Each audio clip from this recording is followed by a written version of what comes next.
Just a little point. We've got a guest who's patiently waiting on hold for us, and we'll get to our guest in just a moment, our honored guest this morning.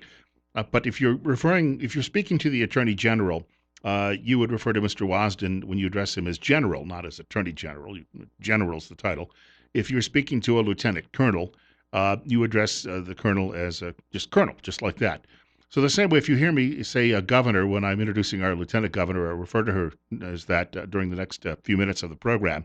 I'm not endorsing anything. I'm just telling you that's the proper form of address when you're talking directly with that individual. Lieutenant Governor Janice McGeachin with us this morning on News Radio 1310 KLIX and newsradio1310.com. It's 7 minutes after 9 o'clock. Bill Colley with you too on Magic Valley this morning. And Governor, I was thinking the last time you were on the air with us, it's been probably before session. It's been a while, hasn't it? It has been a while for inviting me to be on your show this morning. I've missed you. Yeah, I got to get over to the restaurant again one of these days. Yes. Well, it's been a kind of a rough road for many restaurants throughout the state, but we're happy to be able to be fully open. I mean, we're open, but we're at limited capacity right now, and but we're still making those good, awesome chicken wings. So next time you come to Idaho Falls, you're always welcome to come stop by. I got mentioning what everyone's gone through over the last few months. I mean, obviously, you thought there could have been a better approach to all of this, and you're on your way to Boise today, where there are a number of people. I'm told the gallery is actually full in the House. There are more people in the gallery than legislators, but clearly the last few months have been very tumultuous, and you have not been. I'll put it this way: you're not shy about how you feel about this. Well, I do. I mean, it's no secret that I have had a difference of opinion from some of the decisions that have been made by our governor. I've not been a part of that decision-making process since the beginning, and it's unfortunate because I have a lot of experience, a lot of insight. I think, with the governor and the lieutenant governor and members of the legislature working together during these difficult times, I do believe that we could have collectively and together come to some different decisions that could have possibly prevented a lot of the distress and the frustration that many Idahoans are experiencing right now. I heard one of your fellow Republicans tell me last week, said they had a conversation with the governor, in fact, and said, look, I can understand you were getting some advice and you felt it was something you needed to do and that this was going to be dangerous, but you didn't leave yourself an out. You painted yourself into a corner because when it became apparent it wasn't as bad as bubonic plague, that there was no way to back away from politically your decision. I guess if there'd been some more consultation with people like you and perhaps some legislators and some business people as well, we might have been able to avoid some of that. I agree. And I'm a person that I believe in working collaboratively with people. And because, I've listened to thousands of Idahoans across the state, and I can also say that 1,000 different opinions of how to deal with some of these things. And so when you surround yourself with one perspective, and that is, coming from the medical community or some of the administrative officials within the Department of Health and Welfare, rather than listening to, a collaborative gathering of people that also represent the business sector and our diverse views, we could have had some better decisions that have been made. I agree that we need to do everything that we can possibly to protect our frontline workers, the elderly, and those who are somehow immune. Their immunity is weakened. We need to do those things, but we also need to work to protect the strength of our economy. And those two goals do not need to be mutually exclusive. Well, speaking of this, you obviously being a business owner, and yet you speak to a lot of people just from a constituent standpoint. I've got to believe that, and I'm just feedback I get too as well from people who are legislators, even if they're not very vocal about this publicly, that the overwhelming public opinion for the first couple of weeks may have been, well, gosh, we'll do what they want us to do, but after that it broke down quickly and people started realizing what the economic cost was going to be. That's the other part of this. They still have not had their voices heard. Right. Well, you can't make a decision to shut down the entire state and order people to stay at home and just arbitrarily decide which businesses are considered essential and which ones are not essential.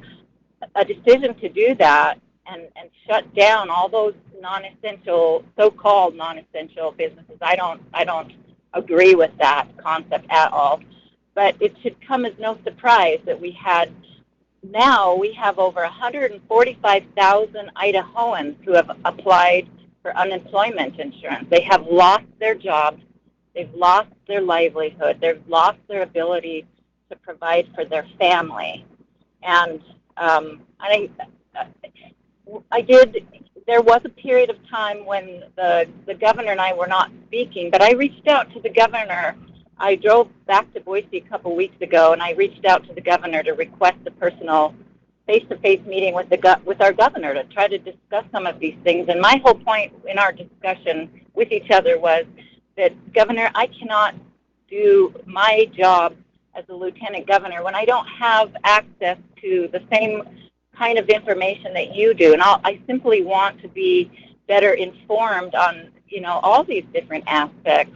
What's happening in our hospitals? What's happening with in the respirators, and how how they're monitoring the testing and the results and all that. I can't do my job as a lieutenant governor if I can't at least have access to those discussions and those conversations. Now, I get it. I'm not the governor. I'm not the chief in command of our state. But God forbid if anything were to happen to our governor, and every day Jimmy and I both pray for the safety and well-being of our governor, or when he leaves the state, and we all know he will leave the state, it's a disservice to the people of Idaho for the lieutenant governor to not be as prepared as possible to step forward and help lead. Well, it's a little bit. It reminds me of, and just to pass this along, it's probably not on the same historical basis, world history, but when Truman took over for Franklin Roosevelt and had been left out on the cold on the Manhattan Project, these are the types of things that somebody who's a heartbeat away should be, I would think, kept up to speed with. Yes, I agree, and so that was the focus of my intent to convey that to our governor, that I really need to be more. At least I know I'm not going to make a decision, but if I can lend some insight and help affect small changes and make small influences. I'm an accomplished woman. I've been married. I've had my husband Jimmy and I. We just celebrated our 33rd year of marriage. We have 2 grown, very successful kids that we're proud of. We own and operate 5 separate, distinct businesses in different industries. I served for 10 years in the legislature and campaigned statewide and won a statewide office. So I do have a lot of experience and a different set of eyes to bring to the discussion.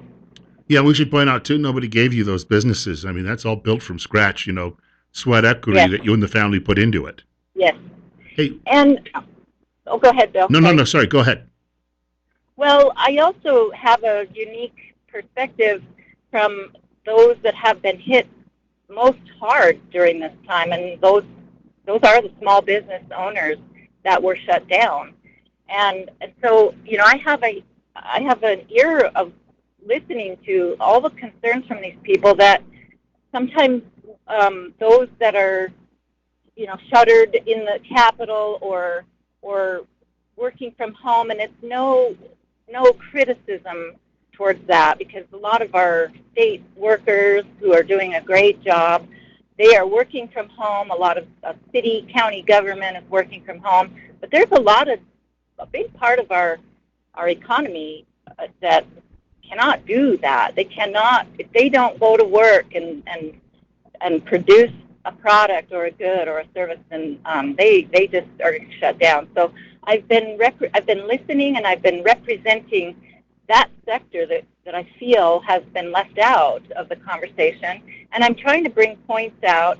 And sadly, because I have been expressing a different of opinion, it's come across to some as if I'm being critical, and I think that's really unfortunate that we are more of a broad society. We're a big country. We have lots of interests, and we should listen to each other better and learn from each other, and not just criticize each other because some of us may have a different point of view. I just want to mention Lieutenant Governor Janice McGeachin joining us this morning on News Radio 1310 KLIX and newsradio1310.com. We're at 72. It's 9:17, and she's going to be in Boise today with work to do.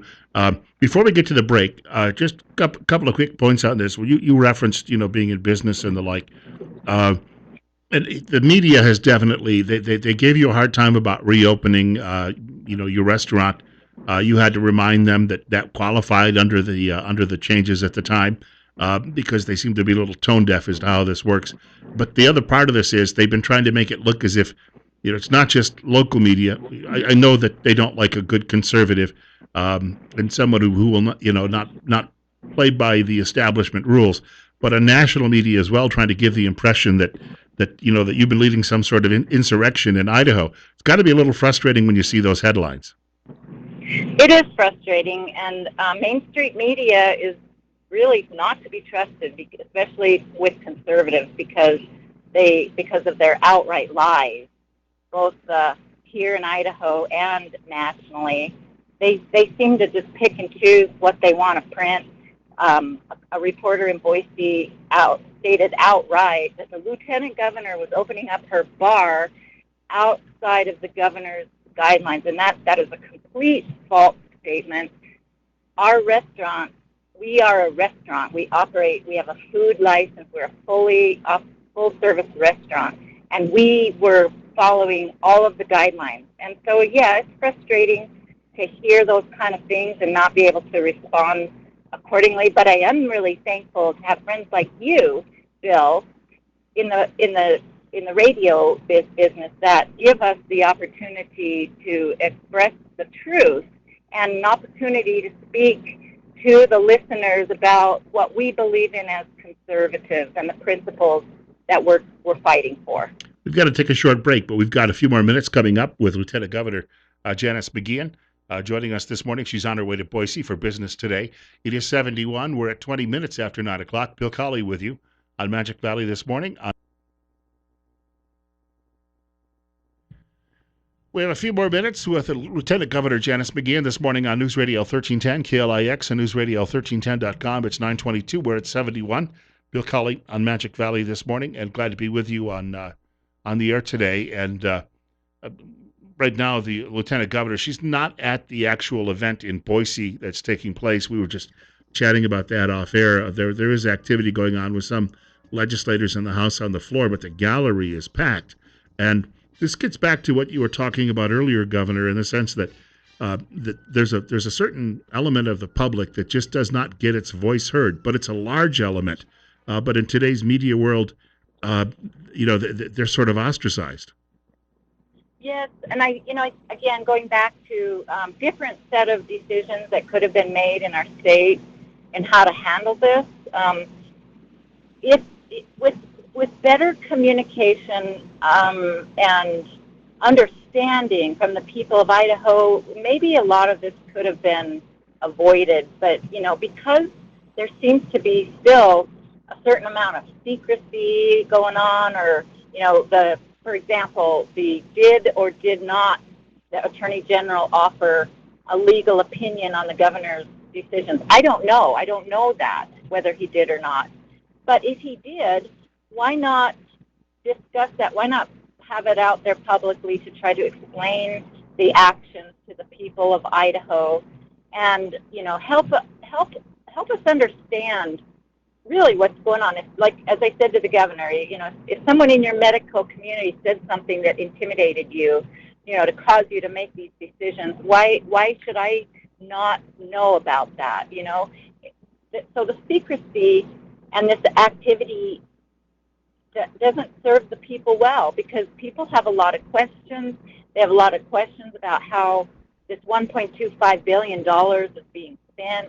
There's money that is being spent on testing and contact tracing, and there's a lot of fear that's instilled into people's minds and their hearts because they don't understand it. And if we had this open dialogue within the legislative body where we're able to listen to the public, listen to the people, let them come forward, and we can make these decisions.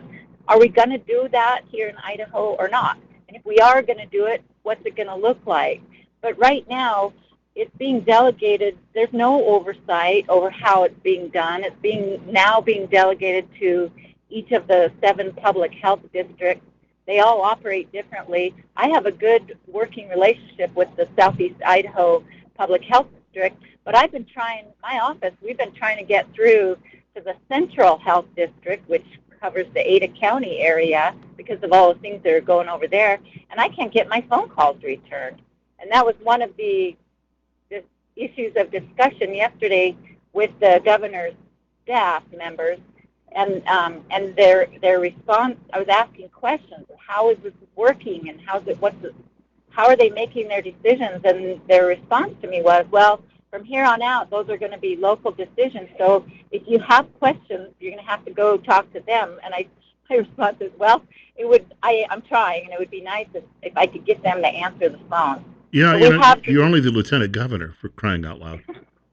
Well, that's why, and again, Bill, that's why I believe there's so much contention with the people out there, is that if I can't get through to these agencies and these administrators, I can really understand how and why the everyday Idahoan must be feeling right now. We got about 2 minutes to go. Speaking of that, of all these people who can't get through to the unemployment lines, I can only imagine that they must think that life is pretty much over. And this is another aspect of this. We weren't prepared. We were not prepared. Yes, we weren't prepared. And again, as I stated earlier, when you shut down the whole state and you don't ramp things up, that's why we have 145,000 people out of work right now. But and I've offered my services to the governor. Governor, if you'll give me the authority to go into the Department of Labor, I will commit to trying to learn the system and help figure out the bottlenecks. I haven't been taken up on that offer, but I do understand, because I'm an employer. The form itself has gotten to be very complex. There's about 8 different categories that the employee has to check the box, and if they happen to check the box wrong, they get thrown into the file. All they have to do is add one box that said, were you laid off due to COVID-19? Yes or no? And they check yes.